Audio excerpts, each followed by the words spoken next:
अबब. कर्नाटकातील रेशनच्या तांदळाची 400 रुपये किलोने सिंगापूर, दुबई, फ्रान्समध्ये विक्री. परदेशात जाणारा 6 कोटीचा बेकायदेशीर तांदूळ यादगिरी येथे जप्त. पाहूया आज कर्नाटकातील बेकायदेशीर तांदूळ विक्रीचा घेतलेला मागोवा. गरिबांना 2 वेळचं पोटभर जेवण मिळावं या उद्देशाने कर्नाटक राज्यात अन्नभाग्य योजनेअंतर्गत रेशनवर फुकट तांदूळ योजना 1.5 दशकापूर्वी सुरू आहे.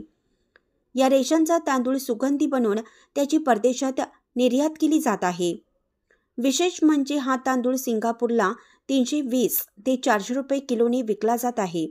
फक्त सिंगापूरच नव्हे तर दुबई, फ्रान्सलाही तांदळाची निर्यात होत असल्याचा धक्कादायक प्रकार समोर आला.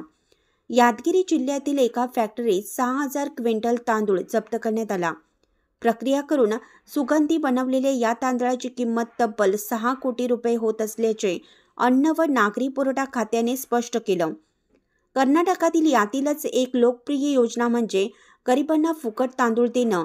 सुमारे 15 वर्षापासून कर्नाटकात BPL कार्डधारकांना फुकट तांदळाची योजना सुरू आहे. पूर्वी माणसी 10 किलो देण्यात येणारा तांदूळ आता प्रति माणसी 7 किलो दिला जात आहे, परंतु तो पूर्णपणे फुकट मिळतो. एखाद्या कुटुंबात 4 व्यक्ती असतील तर पूर्वी 40 किलो तांदूळ मिळायचा. थोडासा कमी झाला असला तरी इतक्याच व्यक्तींना आता तो 28 किलो मिळतो. स्थानिक बाजारात सुरुवातीला 500 रुपये किलोने विकला जाणारा तांदूळ नंतर 10 रुपये व आता 20 रुपये प्रति किलोने विकला जात आहे. राज्यभरातील बहुतांश जिल्ह्यांमध्ये वारंवार कारवाई करूनही रेशनवरील काळा बाजार आजही थांबलेला नाही. यापुढे जाऊन आता या रेशनच्या तांदळाची यादगिरी जिल्ह्यात काळा बाजाराने साठवण करून तो चक्क परदेशात निर्यात होत असल्याचा धक्कादायक प्रकार समोर आला. रेशनचा तांदूळ जमवून पॉलिश व हजारो टन तांदळावर प्रक्रिया अत्याधुनिक तंत्राद्वारे हवा तो आकार व सुगंधाचा तांदूळ बनवला जातो. बासमती, तुकडा यासह असंख्य ब्रँड येथे प्रक्रिया करून बनवले जातात. 10 व 25 किलोची ब्रँड नेम असलेली पोती तयार केली जातात. या तांदळाला डायनास्टी, बोल्गा, ट्रिपल A, दारा डबल स्टार अशा वेगवेगळ्या ब्रँडच्या नावाखाली तयार झालेला तांदूळ परदेशात पाठवला जातो.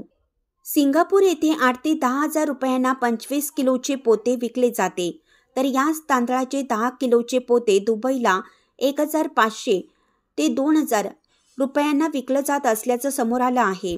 4 दिवसापूर्वी अन्न व नागरी पुरवठा खात्याच्या अधिकाऱ्यांनी यादगिरी जिल्ह्यात छापा टाकला. या जिल्ह्यातील गुरुमठकल तालुक्यातील श्री लक्ष्मी व्यंकटेश इंडस्ट्रीजवर छापा टाकला असता 6 ते 7,000 क्विंटल रेशन तांदूळ सापडला आहे.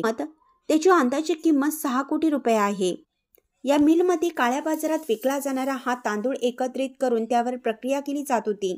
उत्तर कर्नाटकातील बेळगाव जिल्ह्यातील अतनी, कागवाड, गोकाक, रायबाग, बेळगावसह अन्य तालुक्यांमध्ये अनेकदा रेशनचा बेकायदेशीर तांदूळ जप्त केला आहे. याशिवाय कारवार जिल्ह्यात शिरसी, कोप्पळ जिल्ह्यातील गंगावती, हासन जिल्ह्यातील अरकलगुडी येथेही मोठ्या प्रमाणात रेशनचा तांदूळ जप्त करण्यात आला आहे.